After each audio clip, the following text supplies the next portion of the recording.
La coordination SNCF RATP a tenu le coup, on est toujours là, on est toujours grévistes en illimité.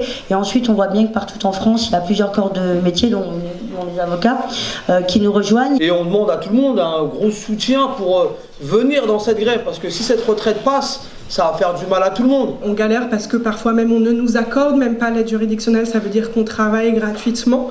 Et là, on veut nous augmenter nos cotisations de 3 000 € par an et nous baisser à la fin notre retraite de 4 000 € par an.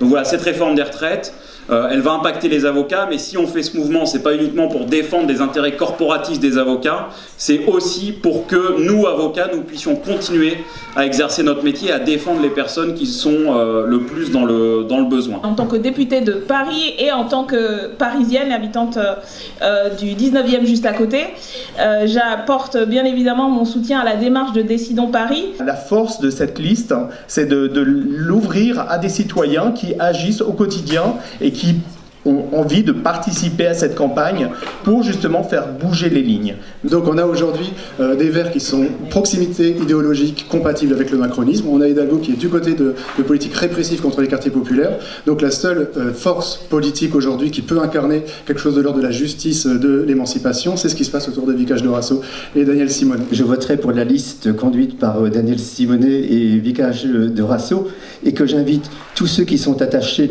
à la justice sociale de voter pour eux et de soutenir leur combat. Comment est-ce qu'on met en place toute cette politique de rupture? Eh bien, en donnant réellement le pouvoir aux citoyens et aux citoyennes.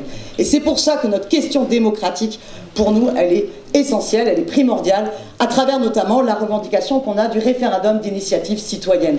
En 2020, faisons les choses avec et pour les autres. Nous, Décidons Paris, nous disons non à Paris 2024. Qui sera une catastrophe forcément écologique et sociale. Et j'ai évidemment envie de citer Edgar Morin pour finir. Puisque nous sommes foutus, soyons tous frères.